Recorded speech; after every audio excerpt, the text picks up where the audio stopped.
So guys, I'm here on Bondi Beach still.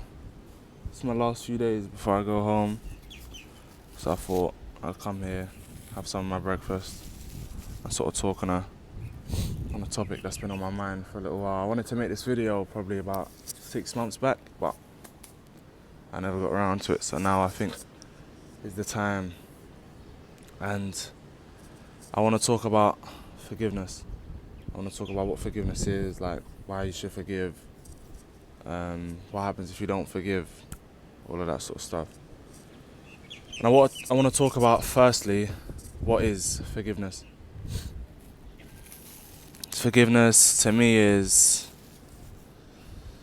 letting go of any resentment or ill wishes upon someone who's wronged you or done something you didn't expect them to do, or just done something wrong. Forgiveness is just accepting that what's going to be will be, and that you can't change what's happened. You can't change what that person has done to you. So forgiveness is the act of letting go of that. And I think you should forgive, because when you don't forgive, you're living in the victim mode. You're keeping that victim mentality. You're blaming somebody else, or you're living bitter, you know? I'll talk about one more thing and I'm going to take you to a story. So imagine you've just done something really cringy, or you've done something that you really, really wish you didn't, and you're asking yourself, why did I do that? What made me do this? Like, what's wrong with me? How am I? Oh my gosh, why did I do this? You've just done that, yeah? And then you're thinking about it for weeks and weeks and weeks. You're like, oh my gosh, I should have never done that. That's the wrong thing to do. You're thinking about it and you just can't get it out of your head.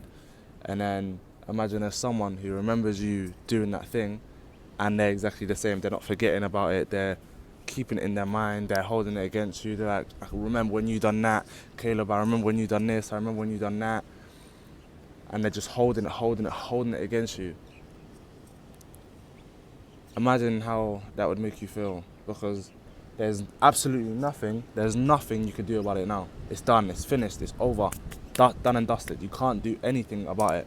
You can't change a single thing about what's happened.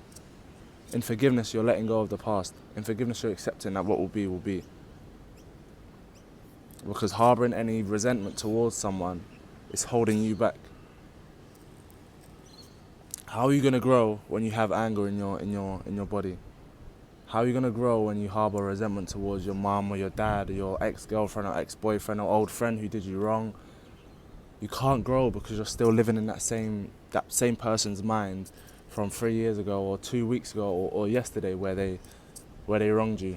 Yeah, okay, I get it. You could be angry and you could be upset and disappointed, but at some point you gotta let it go, because if you want to grow as a human, if you want to grow as a person, you have to let things like that go, because it's just going to hold you back.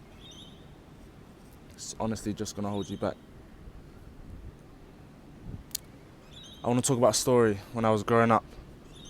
I'll tell you a little bit about me growing up. So I lived with my mum and my older brother when I was at home, just me, my older brother and my mum. And then I used to see my dad quite often. I used to see him every couple of weekends, maybe once a month or maybe a bit more when I was younger, according to my mum.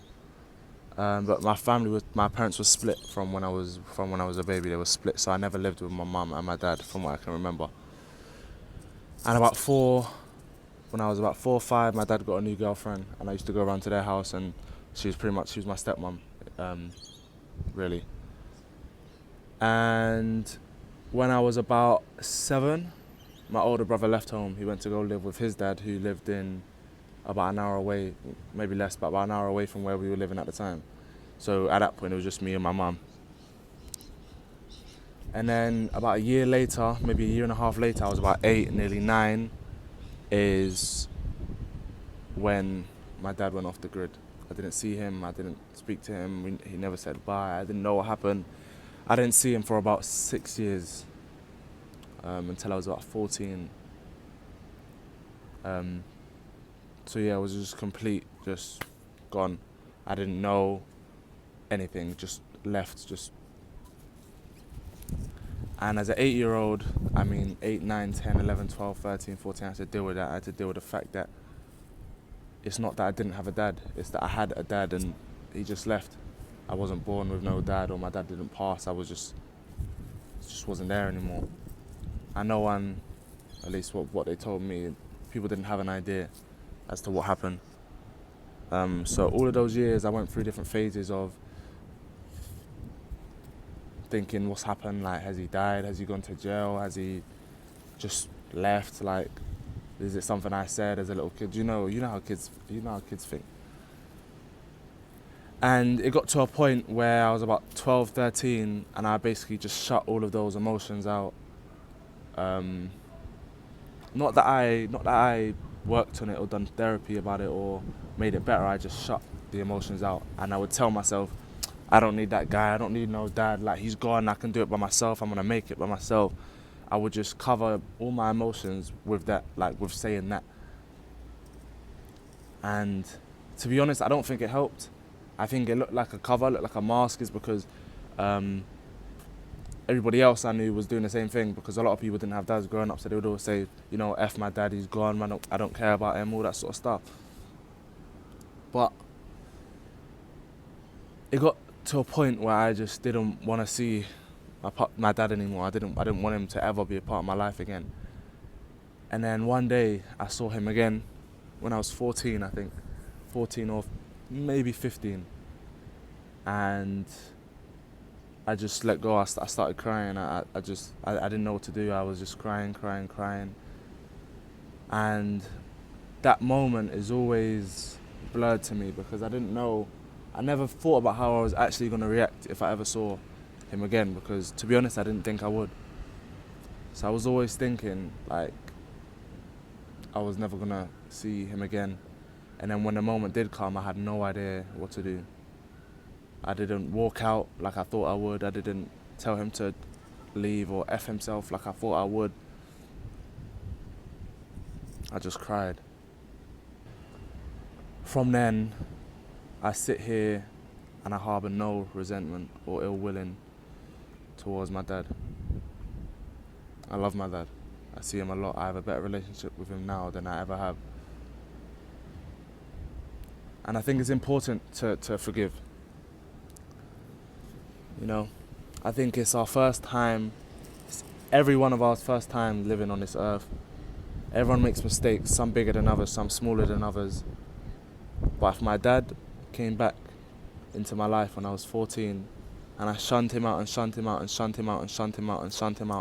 I would have had to live with that for the rest of my life.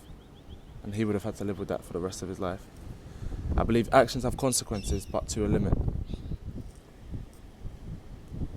I believe letting go is the secret to having a happy life. I spoke to my dad about a year ago, and we really he really opened up to me about his childhood and things that happened to him when he was growing up, which may or may not have caused some mistakes that he made in his life. Because at the end of the day, we're all just products of our environment, products of how we came up, products of our parents, our childhood. And as long as we do better, morning mate, as long as we're trying at least to do better than the people who came before us, then you're doing a good job. So bringing back to forgiveness and why you should forgive. Forgiveness allows you to become a much, much, much better person. Message that you don't even have to message, but just know in your mind that you have no ill willing or ill feelings towards those people who you believe who wronged you, and you'll have it out for them for the rest of your life, or you're always da da da da. It's stupid. It really is stupid.